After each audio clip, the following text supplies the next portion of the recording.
Good afternoon, everybody. Brian Neubert here from goldenblack.com, live once again in Fiserv. I need to look up the pronunciation of that. Fiserv Forum here in Milwaukee, not Pfizer. Fiserv. Here in Milwaukee, tomorrow, perhaps you've heard, Purdue plays Texas for an opportunity to go to the Sweet 16. As mind-blowing as it is for me to say this or write this, Purdue's playing for the right to face either Murray State or St. Peter's in the Sweet 16 in Philadelphia. That is the 2022 NCAA Tournament, everybody. This is your wrap video following Saturday's events, which basically were a Purdue press conference and a Texas press conference. So, it kind of, look, you don't really want to get too far ahead of yourself when kind of looking at things here, but you kind of wonder if this isn't, sort of Purdue's time here. I know if me articulating that will come back to haunt me if Purdue loses to Texas tomorrow, which is certainly not outside the realm of possibility. But, I mean, this is an opponent. You're now the highest rated seed left in what was supposed to be the most daunting region in this NCAA tournament. All that sits between you and, again, a meeting with Murray State or St. Peter's for a chance to go to the Elite Eight is a Texas team who was top 5 to open the season in the AP poll, ended up a 6th seed, has a ton of transfers, has a ton of experience, is a really good team, but also is not a team you look at and say, well, runs over, that kind of thing. Purdue will not be an underdog in any way, shape, or form in this game tomorrow. And then Baylor's out. So you have seen Kentucky and you've seen Baylor, the 1 and the 2 seed from the East region, knocked out already. It's almost like things are lining up for Purdue. As you're well aware, Purdue's history is littered with situations like that where things have not gone their way. But I said kind of all season long, and I said after the Virginia game a couple years ago, Purdue's time is going to come. And that was only 2 NCAA tournaments ago. It seems like an eternity ago. On the calendar, it was like 3 years ago, but it was really only 2 NCAA tournaments ago. So it wasn't all that long ago. You figured Purdue eventually, its time was going to come. When you look at the way this season played out, when you look at all the crap shots they lost on, when you look at just some of the bad luck they got, I'll keep telling you again that the COVID year cost Purdue a Big Ten championship, because Wisconsin and Illinois would not have been what Wisconsin and Illinois were if not for them having COVID seniors back. The Big Ten would not have been what it was this year in general had it not been for almost every team that went to the NCAA tournament having at least one important COVID senior. This was supposed to be Purdue's time in terms of the Big Ten regular season, because they came back. They were supposed to come back with more assets than everybody else. But everybody else got more experience because of that COVID year, and that thus then, maybe the first time ever that those 3 words have appeared back to back to back, undoubtedly incorrectly. That thus then cost Purdue, what a lot of us thought might be their birthright this year in the Big Ten, that being a Big Ten regular season title. They obviously had a chance later in the season to win a Big Ten tournament title. That went by the wayside as well. Turned out to not be Purdue's time for a variety of reasons. Had you not given up a half-court shot at Rutgers, had you not given up not 1 but 2 banked-in jumpers at Wisconsin, it would have been your time. It was not meant to be, I guess you would say. Purdue had fault in all of those losses, but at the end of the day, it came down to a couple of bad bounces and a very unique set of personnel circumstances in college basketball and the Big Ten. Now you sort of wonder if maybe Purdue's not due for some breaks. Maybe you wonder if things aren't lining up for Purdue. Maybe they're getting the breaks now that they hadn't gotten before with the way their bracket has kind of shaken out. And obviously, you sit here and you look at potentially going to the Sweet 16 to play either St. Peter's or Murray State, and taking them for granted because they're either St. Peter's or Murray State, when the reality is that either St. Peter's or Murray State has also won 2 games to get to where they've gotten. So you can't completely look at the bracket and say, okay, we're going to roll over these teams. You know, Purdue got Cinderella'd years ago by VCU in round 2, and that stuff happens. Somebody gets on a heater, and it's the end of the line for whoever's in their crosshairs. And you have to worry about that stuff, but at the same time, I think you'd much rather go to Philly and play, you know, St. Peter's or Murray State as opposed to Kentucky. I think to get to where you want to go in this event, you have to beat great teams eventually. But the fewer of them you have to beat, probably the better your chances get, obviously. I'm basically just using a lot of words to tell you what you already know.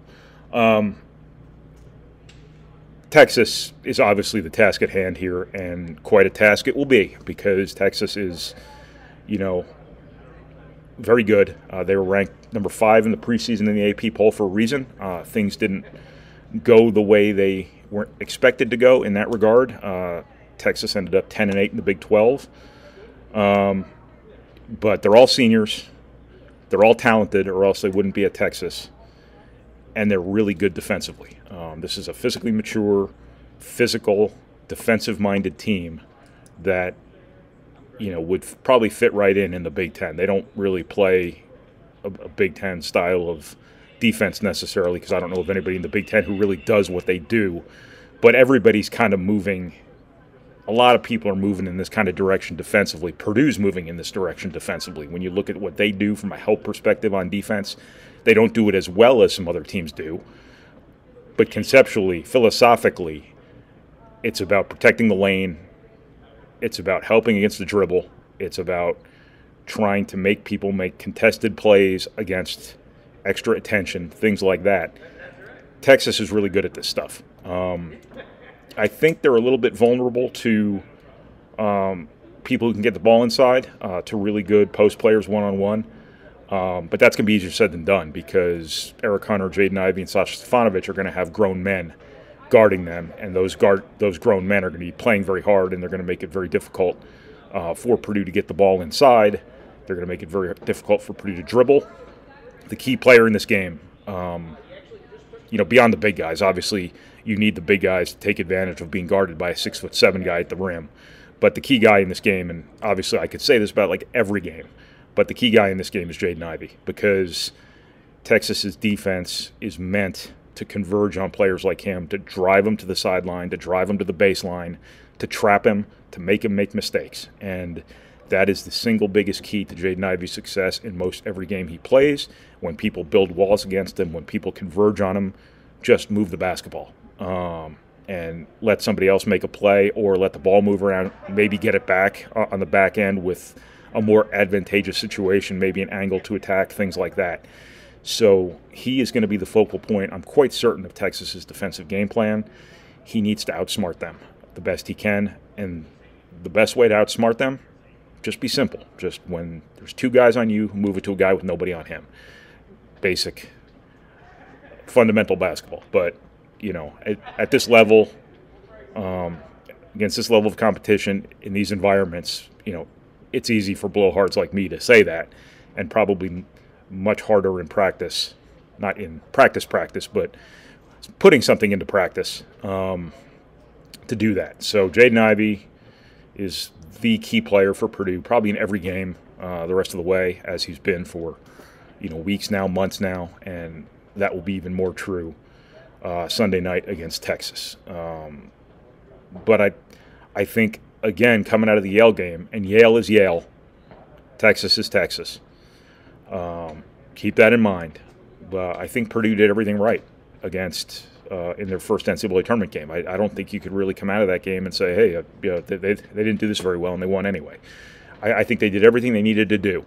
The one gap, the one thing that could have been closed off that I think would have changed that game profoundly, I lost track of my word choices there for a second, would have changed that game profoundly right away would have been Sasha Stefanovic making a few more threes early. I think that would have opened that game up right away, and the result probably would have been the same, but garbage time probably would have been accelerated a bit. Doesn't matter one bit. Didn't matter one bit, but I think if you're able to get Stefanovic the shots against Texas that you got him against Yale, you probably won't be, at least as readily as you got them in that first half against Texas. Purdue's got to knock down shots because you remember, and I don't know if this Texas team guards the exact same way that Texas Tech team in Boston did a few years back, but the antidote to that was to shoot over it.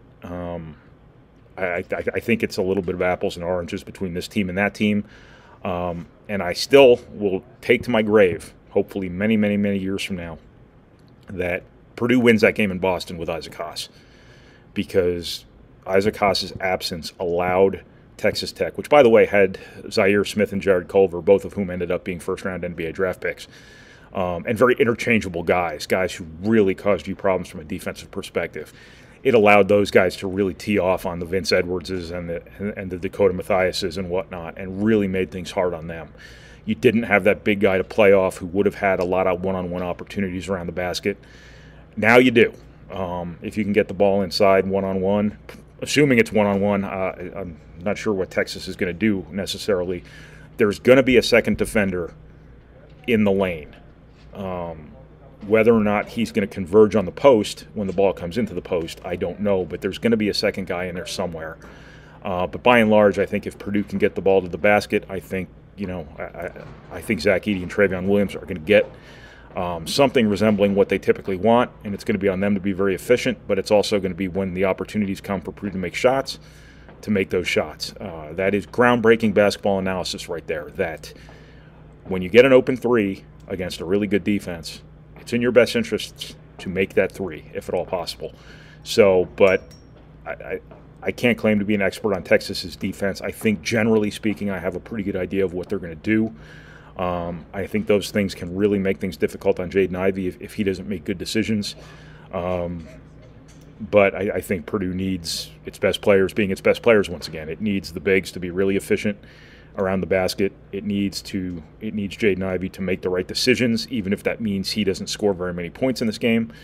I'd imagine he'll find a way to get his – if Purdue has success, I imagine he'll find his way to his numbers. But if he has to maybe defer a little bit because of what the defense is doing to him, I think that can be a key to this game. And then just make your shots.